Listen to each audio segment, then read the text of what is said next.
기도해 주셔서 청주지방 여전도 연합부에 잘 인도를 했어요.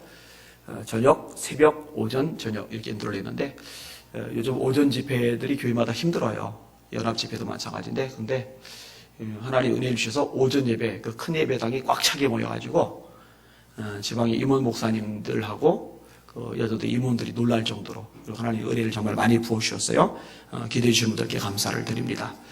그리고 이 밤에 주님 앞에 나와서 기도하는 여러분들 정말 귀하게 생각을 합니다. 여러분들이 드리는 기도 땅에 떨어지지 않고 응답될 줄 믿습니다. 소망 가지고 주님을 바라보시기를 주님의 이름으로 축원합니다.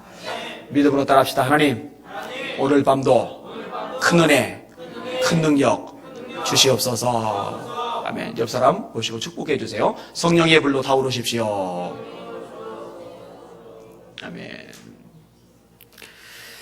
옛날 한 노인에게 젊은 부사가 찾아와서 시비를 걸었답니다. 입에 담기 힘든 모욕적인 말을 쏟아부은 거예요. 근데 이 노인네가요, 열받아하는 표정이 아닌 거예요. 얼굴이요, 멀쩡한 거예요. 이 젊은 부사가요, 한바탕 하려고 그냥 작정을 했었는데, 이 노인의 얼굴이 너무나 평안하니까 싱겁다는 듯이 그냥 돌아가 버리고 말았답니다. 이 노인에게 제자들이 있는데 이 제자들이 노인에게 찾아와서 묻는 거예요. 스승님, 도대체 왜 아무런 반응을 보이지 않고 가만히 계셨습니까? 그랬더니 스승이 이렇게 묻더랍니다. 얘들아, 너가 나에게 뭔가를 주는데 내가 그걸 안 받으면 그거 누구 거 되냐? 주려던 사람의 것이죠.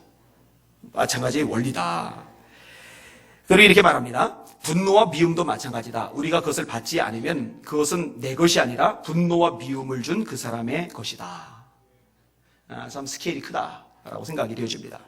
사실 사람의 통이 크다고 할 때요, 인간관계를 보면은 그것을 알 수가 있습니다. 사람과 사람과의 관계성 속에서 진짜 스케일이 어떤지가 드러나고 구분이 나거든요. 한 번 꼬이면 절대 용서할 줄 모르는 사람, 꼬이면 3년 가는 사람, 이런 사람을 이제 통이 크다고 하지는 않을 겁니다. 상대방이 하는 것만큼 일일이 안 갚음하는 사람을 통이 크다고 하지는 않을 겁니다. 자기에게 잘해주는 사람, 잘 따라주는 사람, 선물도 해주고 또 여러 가지 도움을 주는 사람, 그런 사람에게만 손 내미는 사람에게는 통 크다고 하지 않을 겁니다. 여러분, 그런 거는요, 누구나 다 가능하거든요. 통 큰 사람은요, 이런 상황을 넘어서는 거죠. 링컨 대통령은요, 통이 굉장히 큰 사람입니다. 이분을 모욕했던 사람이 스탠턴이라는 사람인데요. 링컨이 대통령이 되고 난 다음에 자기를 모욕했던 원숭이 취급을 했던 스탠턴을 장관으로 세웁니다. 측근들이 결사 반대하는데도 불구하고 장관으로 세워요. 적임자라는 거예요. 여러분, 통 크지 않으면 이거 불가능합니다. 속 좁은 사람 같으면요, 내가 대통령이 되었을 때 나에 대해서 함부로 했던 사람, 그 사람이 그 자리까지도 박탈시켜버리고 말 겁니다. 근데 링컨은 그러질 않는 거죠. 오히려 세워주는 거죠. 이런 국가에요, 링컨 같은 통 큰 사람이 필요합니다. 그리고 링컨은요, 대통령 이전의 신앙인이거든요. 교회 안에서도 이렇게 통이 큰 사람들이 필요합니다.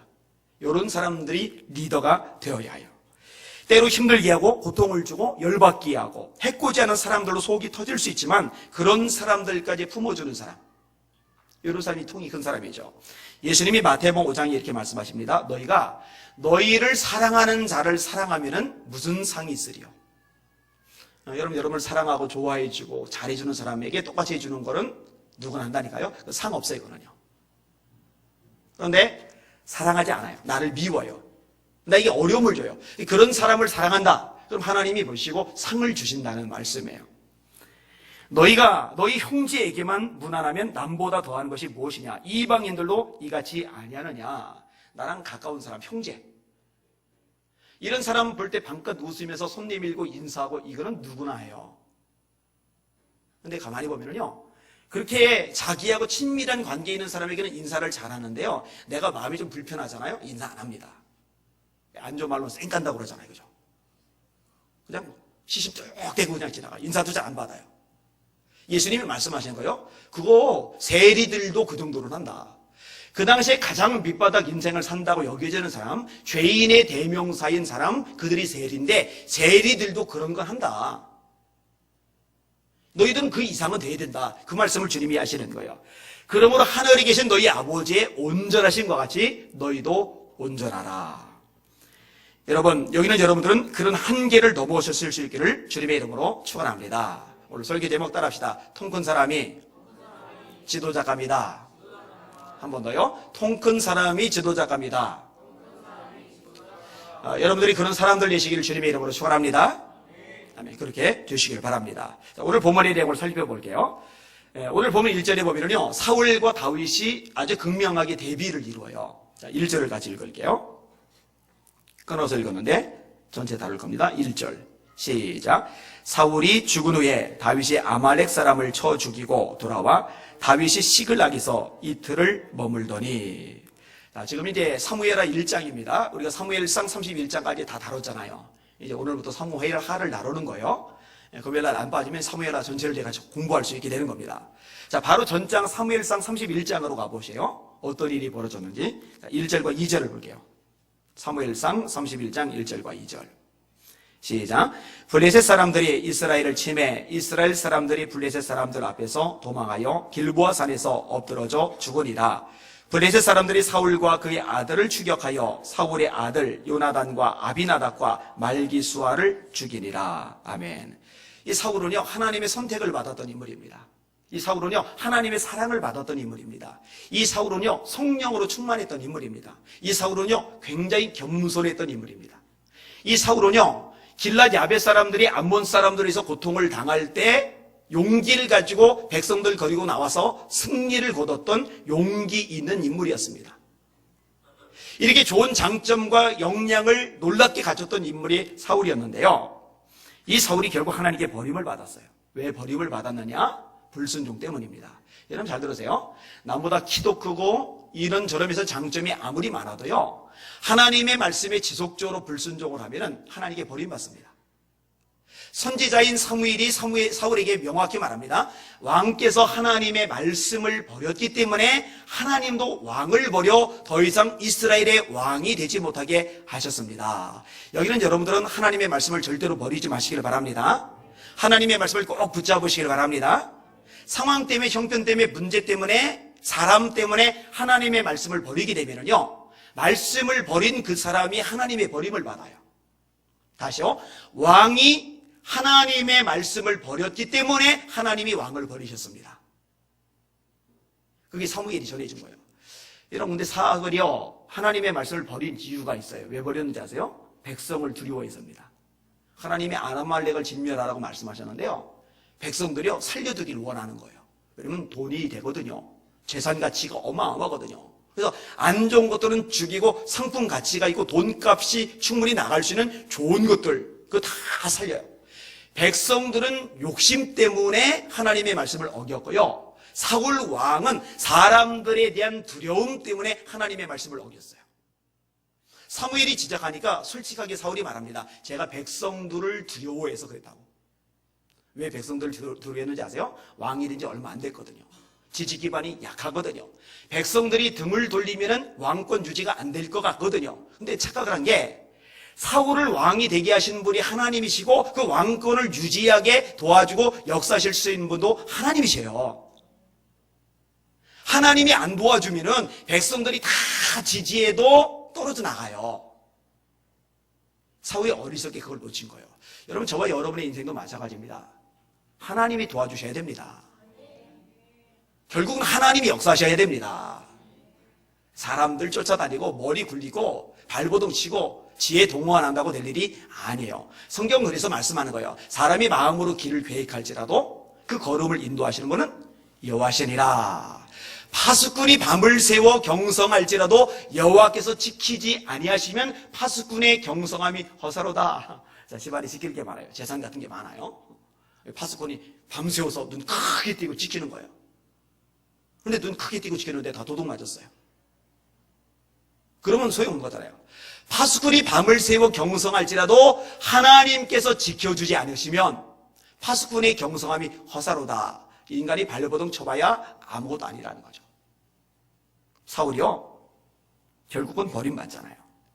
나중에는 막 나갑니다. 제사장들을 죽여요. 이 간이 배 밖에 나왔어요.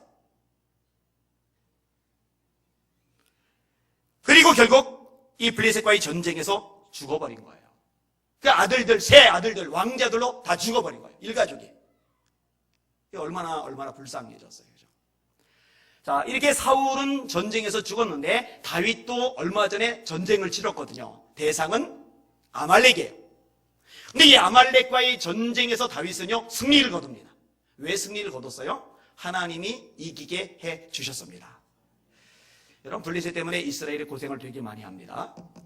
나중에 보면 암몬, 모압, 아람 이런 등등의 나라들도 나와요. 사실 사사기에 보면은 아람, 암몬, 모압, 블레셋 이런 나라들이 골고루 들어가요. 가나안도 등장을 하죠. 미디안도 등장을 하죠. 아말렉도 등장하고 동방 사람들도 등장을 합니다. 그러니까 이스라엘은요, 지정학적인 위치상 공격을 많이 받는 위치에 있고 게다가 약하기 때문에 상당히 많이 시달리는 그런 존재들이에요. 근데 여러분, 다윗이 왕이 되고 나서요, 어떻게 말씀하느냐? 다윗이 어디를 가든지 여호와께서 이기게 하시리라. 할렐루야. 희한한 일이 벌써 있는데 모압이 다윗 왕에게 조공을 바쳐요. 말이 안 되는 일이 생겼어요. 암몬이 다윗에게 조공을 바쳐요. 아람이 다윗에게 조공을 바쳐요. 늘 얻어 터졌었는데 얻어 터지던 존재가 다른 나라들로부터 조공을 받는 위치로 탈바꿈했어요. 다윗이 잘나서가 아니라 다윗이 어디를 가든지 여호와께서 이기게 하시리라. 하나님이 이기게 하시는 거예요. 오늘 본문의 사건도 마찬가지죠. 승리를 거둬버린 거죠. 너무나 놀라운 승리를 거둬버린 거예요. 정말 감사하죠. 정말 감사하죠. 자, 이렇게 극적인 대비가 1절에 언급이 돼요. 자, 아직 다윗은요, 사울이 죽은 소식을 몰라요. 지금 자기 혼자 기쁘고 감사한 상황에 놓여 있을 뿐입니다. 이런 다윗에게 사울 진영에 있던 사람 하나가 전쟁에서 졌음에도 불구하고 용케 탈출을 했어요. 아말렉 사람이에요. 다윗에게 찾아와서 사울 왕이 죽은 것을 보고를 합니다. 2절에서 4절까지 같이 읽겠습니다. 시작. 사흘째 되는 날에 한 사람이 사울의 진영에서 나왔는데 그의 옷은 찢어졌고 머리는 흙이 있더라. 그가 다윗에게 나와 땅에 엎드려 절하매 다윗이 그에게 묻되 너는 어디에서 왔느냐 하니 대답하되 이스라엘 진영에서 도망하여 왔나이다 아니라.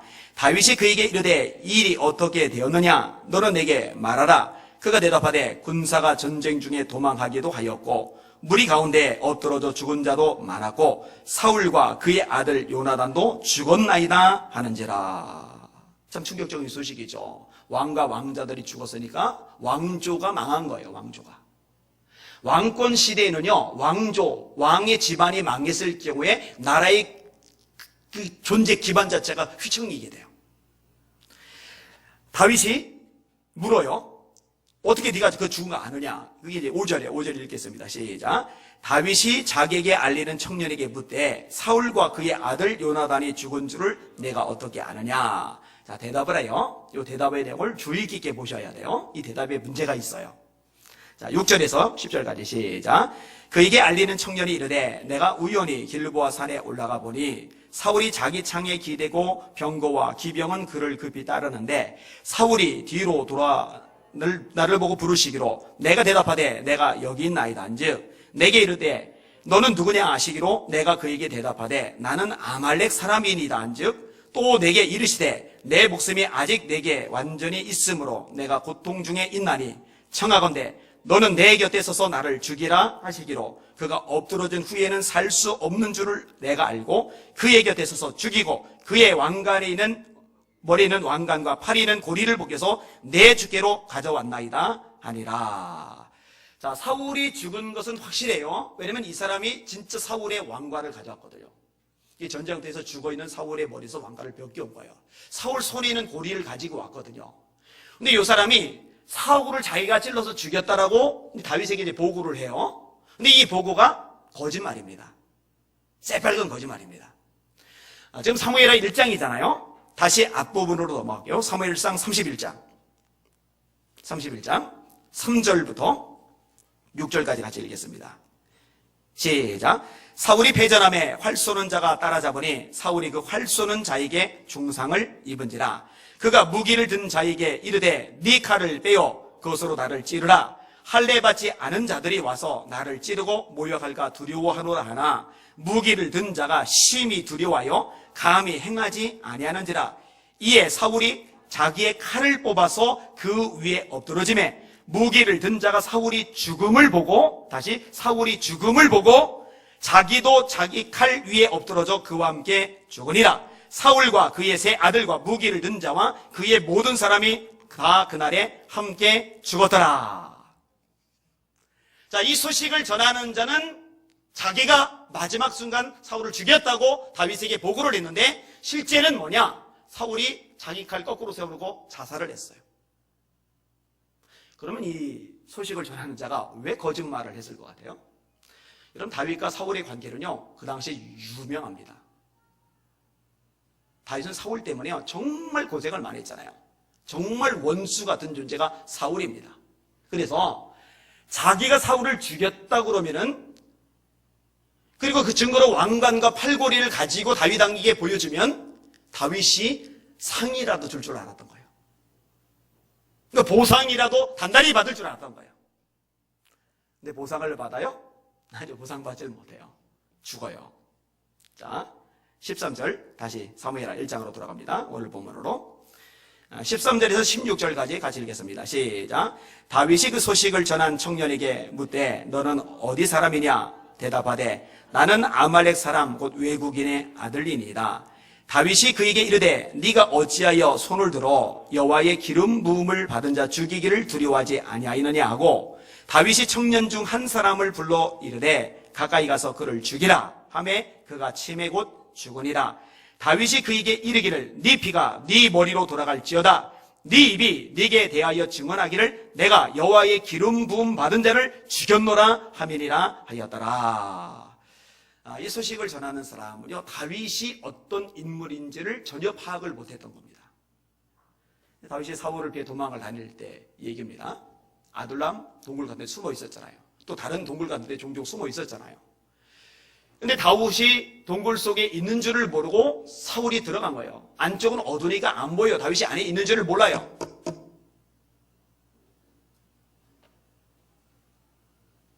사울이 바보같이 잠을 자는 거예요. 이래 다윗의 부하가 다윗 보고 이야기하는 겁니다. 제가 죽이겠습니다. 두 번 찌를 거 없습니다. 한 번만 찔러도 제가 죽일 수 있습니다. 다윗이요? 말리죠. 말리면서 무슨 말을 합니까? 하나님께 기름 부음을 받은 자다. 하나님은 하나님의 기름 부음을 받은 사람 해야 하는 것을 절대로 용납하지 않으신다.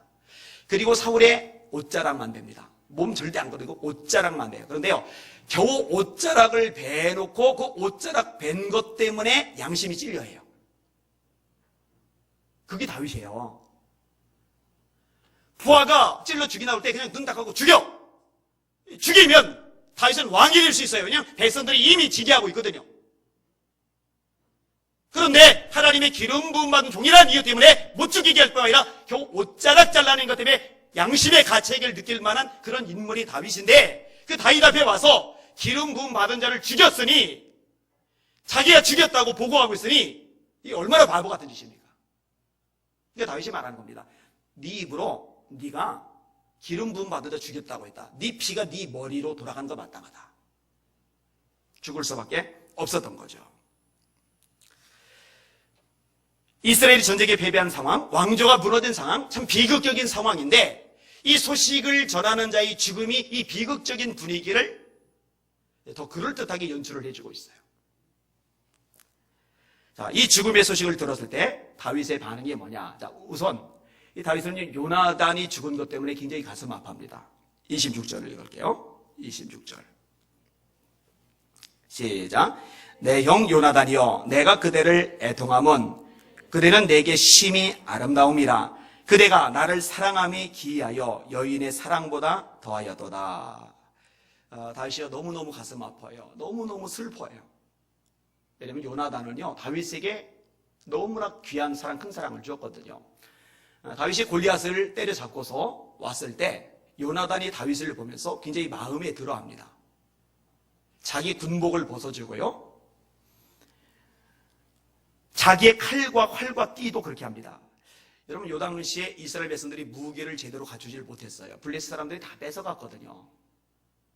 철공할 수 있는 그런 구조가 안 돼요. 그래서 농사꾼들이 농사 기구를 벼리기 위해서도 블레셋 지역까지 쫓아가서 거기 가서 벼려야 할 정도로. 그래서 사울 왕하고 황태자인 요나단 외에는 일반 군인들은 자기 칼도 제대로 가지지 못할 만큼 그렇게 군사적으로 열악한 상태였거든요.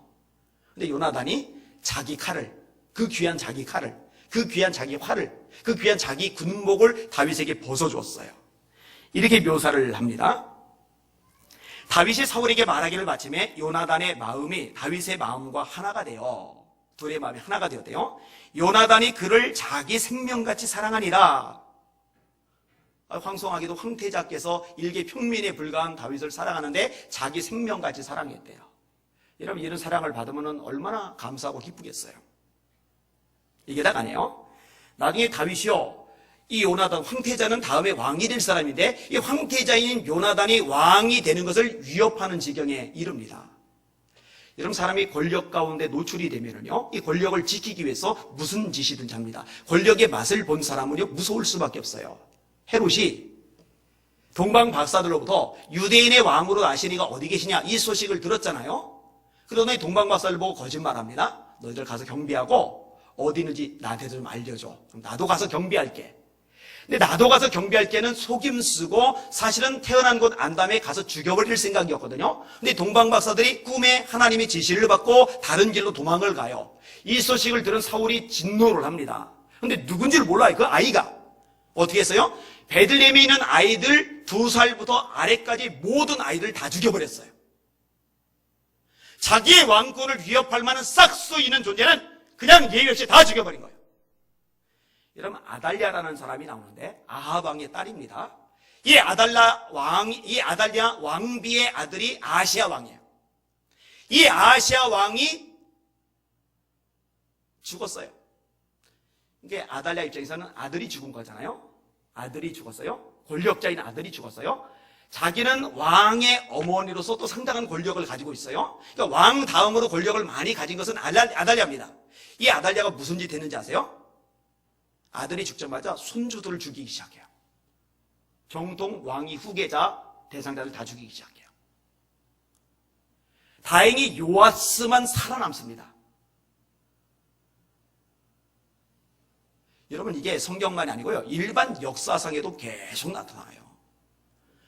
중국의 마오쩌둥, 모태똥이 수천만 명 죽였죠. 스탈린, 러시아, 거기도 수천만 명 죽었죠.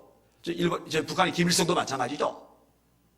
이 권력의 속성은요, 굉장히 무서워요. 형제도 없어요. 부모와 자식 간도 없어요. 이 권력 중독 때문에 그래요. 사도라는 영화에 나오잖아요. 영조대왕하고 사도세자하고 얼마나 끔찍한 이런 싸움이 벌어집니까? 권력 투쟁이 벌어집니까? 그런데 다윗하고 요나단은요, 형제도 아니에요. 친척도 아니에요. 피가 한 방울 섞이지 않았어요. 그런데 요나단이 뭐라고 얘기하느냐? 너는 왕이 될 거야. 난 그 다음이 될 거야. 이 말이 안 되는 일이 벌어질 거예요, 사실은요. 여러분, 이 요나단이요, 다윗을 편들다가 아버지 사울에 의해서 죽을 뻔합니다. 단창을 던져서 죽이려 했다라는 대목이 나와요. 그런데도 기어이 다윗의 편을 들어요. 자기 아버지가 다윗을 모욕한 것 때문에 가슴이 아파서 음식을 먹지 않는 대목도 나옵니다. 이런 요나단이 죽은 거예요. 그러니까 다윗이 슬프죠. 여러분, 이렇게 요나단의 죽음을 슬퍼하던 다윗이요, 나중에 요나단의 아들인 무비보셋에게 그걸 다 갚아줘요. 이 무비보셋은 전쟁이 났을 때 유모가 이렇게 안고 가다가 5살 무렵에 안고 가다가 실수로 떨어뜨린 거예요. 그러면서 양쪽 다리가 다 불구자가 돼서 양쪽 다리를 다 쩔뚝거리게 됩니다. 그러니까 참 신세가 딱하죠. 사울의 손자 요나단의 아들이에요. 근데 다윗이 왕이 되고 나서요, 마음이 늘 아픈 거예요. 요나단 생각하면 늘 그리운 거예요. 그래서 권력을 갖자마자 수소문하는 거예요. 요나단이 집안 사람 중에 누가 있느냐고. 수소문을 해서 찾아냈는데 그게 무비보셋이에요. 알고 보니까 양쪽 다리를 다 절어요. 형편이 별로 좋진 않아요. 이 무비보셋에게 전 왕조의 왕인 사울이 가졌던 그 어마어마한 왕의 영토를요, 다 줘요. 이거 쉽지 않죠? 절대 쉽지 않아요. 그 영토 다 줘요. 사울이 종이었던 시바, 이 시바가 많은 종들을 거리고 있는데 이들을 무비보셋에게 다 붙여줘요. 그리고 이 무비보셋이 다윗의 왕자들과 같이 왕궁에서 함께 밥을 먹도록 허락을 해줘요. 여러분, 이게요, 역사를 아는 사람이라면, 정치적인 역학관계를 조금이라도 이해하는 사람은 말도 안 되는 파격적인 조치라는 걸 알게 됩니다. 여러분, 한 왕조가 새로 일어나면은요, 전 왕조 사람들을 내버려 두지 않아요. 왜냐면 전 왕조의 왕가 혈통을 내버려 두면 이 왕가 혈통은 반란의 불씨가 됩니다. 게다가 내가 같이 밥을 먹는 밥상에서 내 왕자들과 함께 같이 먹게 한다. 이거는 위험천만한 일이에요. 근데 다윗이 그렇게 해요. 이건 딱 하나입니다. 요나단 때문에. 요나단 때문에. 고마운 거예요. 그 고마움을 못 잊는 거예요. 참 감동이 돼요. 자, 근데요, 오늘 본문에 이해할 수 없는 대목이 나와요. 자, 요나단 때문에 슬퍼하고 애통하는 건 이해가 가요. 근데 이 다윗이요, 사울 때문에 슬퍼해요. 사울 때문에 울어요. 자, 오늘 말씀 같이 한번 볼게요. 11절과 12절을 같이 읽겠습니다. 사울이 죽었다는 소식을 듣고 나서의 다윗의 반응입니다. 11절, 12절 시작.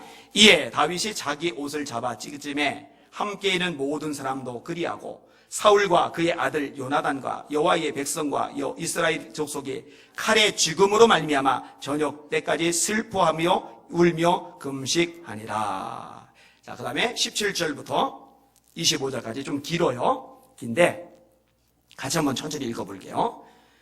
용사라고 묘사를 하는데 그 용사는 요나단만 해당이 되지 않고 원수 사울도 해당이 되고 있어요. 17절 시작. 다윗이 이 슬픈 노래로 사울과 그의 아들 요나단을 조상하고 명령하여 그것을 유다 족속에게 가르치라 하였으니 곧 활노래라. 야살의 책에 기록되었으되 이스라엘아 네 영광이 산 위에서 죽음을 당하였도다. 오호라 두 용서가 엎드러졌도다. 이 일을 가드에도 알리지 말며 아스글론 거리에도 전파하지 말지어다. 블레셋 사람들의 딸들이 즐거워할까 할례 받지 못한 자의 딸들이 개가를 부를까 염려로다. 길보아 산들아 너희 위에 이슬과 비가 내리지 아니하며 재물 낼 밭도 없을지어다. 거기서 두 용사의 방패가 버린 바 되면이라. 곧 사울의 방패가 기름 부음을 받지 아니함같이 되미로다. 죽은 자의 피에서 용사의 기름에서 요나단의 활이 뒤로 물러가지 아니하였으며 사울의 칼이 헛되이 돌아오지 아니하였도다. 사울과 요나단이 생전에 사랑스럽고 아름다운 자이러니 죽을 때도 서로 떠나지 아니하였도다. 그들은 독수리같이 빠르고 사자보다 강하였도다. 이스라엘 딸들아 사울을 슬퍼하여 울지어다. 그가 붉은 옷으로 너희에게 화려하게 입혔고 금 놀이개로 너희 옷에 채웠도다. 오라 두 용사가 전쟁 중에 엎드러졌도다. 요나단이 네 산 위에서 죽임을 당하였도다. 아멘. 사랑스럽고 아름다운 자다. 요나단에게 그렇게 말을 하면은 오케이. 근데 사울에게는 그 말을 하면 안 돼요. 다윗에게 사울이 사랑스러워요? 아름다워요? 아니죠. 전혀 아니에요. 사울을 슬퍼하여 울지어다. 사울을 슬퍼하여 울지어다. 시종일관 원수 사울, 원수 사울, 원수 사울, 죽일 놈 사울이 아니라 용사 사울, 용사 사울, 용사 사울, 아름다운 사랑스러운 사울. 그렇게 말해요. 우는 거예요. 여러분 사실요, 이 본문이 좀 다르게 전개가 되어야 돼요. 사울이 죽었다는 소식을 듣자마자 다윗이 사실은 와! 환호성을 질러야 돼요. 기뻐 뛰어야 돼요. 첫 번째 이유, 이제 고생 끝이에요. 안 도망 다녀도 돼요. 시글락 불탔잖아요. 자기가 살던 지역. 아말렉이 불살라 버렸잖아요. 그것 때문에 전쟁을 벌인 거잖아요. 이제 더 이상 블레셋 땅에 살 수 있는 근거지를 잃어버렸는데, 근데 유대로 가려니 사울이 두려운데, 사울이 죽었단 말이에요. 이제는 편안하게, 여유롭게, 평안하게 고향 땅에 돌아가서 살아도 생명의 위협을 안 느껴도 돼요. 야, 이제 살았다. 아싸, 할렐루야. 이렇게 해야 돼요. 그죠? 자, 또 하나 중요한 이유가 있는데, 사울이 죽었잖아요. 이제 다윗은 왕이 될 수 있어요.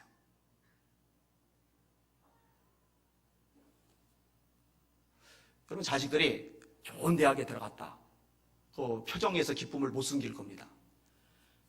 좋은 직장에 들어갔다. 그러면요, 진짜 좋을 거예요. 자, 사업을 벌였어요. 사업을 벌였는데 진짜 대박이 난 거예요. 막 어마어마한 일들이 막 일어난 거예요, 막. 그러면 얼마나 신이 나겠어요. 그런데요, 왕이 된다고 하는 거는요, 직장에 취직하는 차원, 뭐 사업이 대박나는 차원하고는 비교가 안 돼요. 그거는요. 왕이 되는 거는 다 가는 거예요. 모든 걸 다 소유하는 거예요. 모든 사람 위에 꼭대기에 서가지고 다 누릴 수 있는 게 왕이란 말이에요. 그런데 이제 자기가 왕이 돼요. 알아요. 와, 드디어 내게 때가 왔구나. 아싸! 이렇게 나와야 돼요. 근데 울고 있어요. 금식하고 있어요. 이게 다윗이에요. 이게 다윗. 여러분, 좀 전에 아말렉과 싸웠다고 그랬잖아요. 아말렉과 싸웠을 때 아말렉을 이긴 것으로 끝난 게 아니라 처자식 찾아왔고, 이 아말렉 쪽이 여기저기 침략하면서 쌓았던 재물들, 이 재물들을 어마어마하게 거둬들입니다. 여러분, 돈 많이 생기면 좋잖아요. 그죠? 어마어마하게 떼돈이 들어오면 좋잖아요. 이거 주체하지 못할 만큼 많아서요, 이걸 쪼개가지고 유대 장로들에게 다 선물 주면서 인심 팍팍 쓸 정도로. 여러분, 그러고 싶잖아요. 그냥 조그맣게 그냥 몇십만 원이 아니고 한 1, 2억씩 딱 인심 썼다고 생각해봐요. 몇천만 원씩 인심 썼다고 생각해봐요. 얼마나 좋아요. 다윗이 좀 전까지 그랬거든요. 그리고 이제 자기 위험에서 벗어났고 이제 왕이 될 수 있고, 그런데 아싸 그러는 게 아니라 가슴앓이를 하는 거예요. 원수의 죽음을 기뻐하는 게 아니라 가슴 아파하는 거예요. 통이 커요.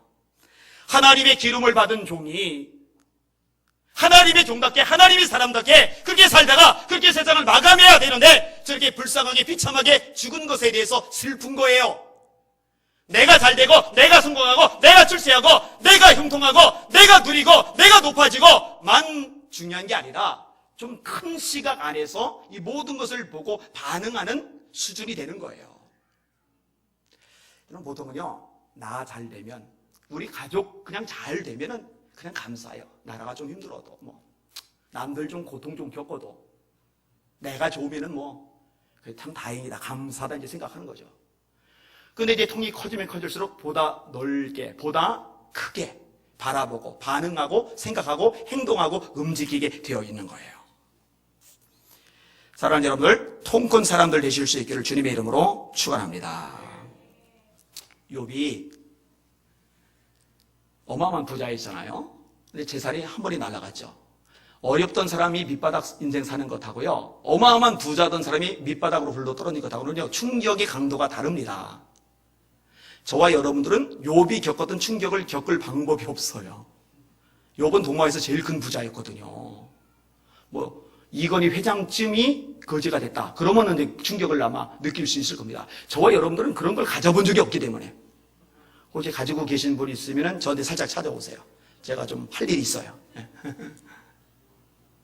그러니까 타격을 많이 받아요. 근데 이보다 더 큰 타격이 뭐냐? 10명의 자식이 죽어버린 거. 하루아침에. 집안에 모여있다가 집이 무너지는 바람에 죽어버렸어요. 게다가 몸이라도 멀쩡하면 마지막 미천이잖아요. 이 몸으로 열심히 살아서 재기라도 할 수 있을 텐데 머리끝부터 발끝까지 온몸이 다 병이 났어요. 사는 것 자체가 고통이에요. 차라리 죽는 게 낫다 생각이 들어요. 저녁이 되면 아침이 되기를 기다리고, 아침이 되면 저녁이 되기를 기다리고, 그냥 힘든 거예요.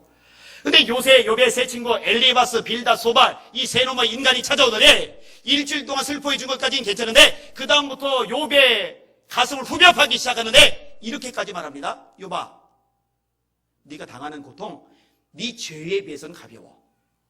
여러분, 자식 죽은 사람 보고, 그래서 슬퍼하는 사람 보고, 네가 죄값 치러야 될 거에 비하면 덜 치렀어. 너 더 치러야 돼. 이러면 그 인간 용서돼야 안 돼요. 그거 용서 못합니다. 죽었다 해도 용서 못합니다. 여러분, 자식 죽었는데 자식 죽은 거 보고 네 죄값보다 덜 받았어, 이렇게 말하는 그 인간을 도대체 어떻게 용서를 해요? 그거 용서 못합니다. 그런데 기가 막힌 말씀이 나와요. 욥기 42장인데 잘 들어보세요. 욥이 그의 친구들을 위하여 기도할 때 여호와께서 욥의 곤경을 돌이키셨더라. 하나님이 욥을 확 일으켜주시는데, 다시 한번 재기하게 하시는데, 언제? 사랑하지 않은 놈들이죠. 죽이고 싶은 인간들이죠. 그따위 인간들 임에도 불구하고 그들을 위해서 기도할 때 욥의 곤경을 돌이키셨더라. 이게 보통 말씀이 아닙니다. 욥은요, 스케일이 커요. 통이 큰 사람입니다. 하나님 통 큰 사람 복 주십니다. 하나님 통 큰 사람 사용하십니다.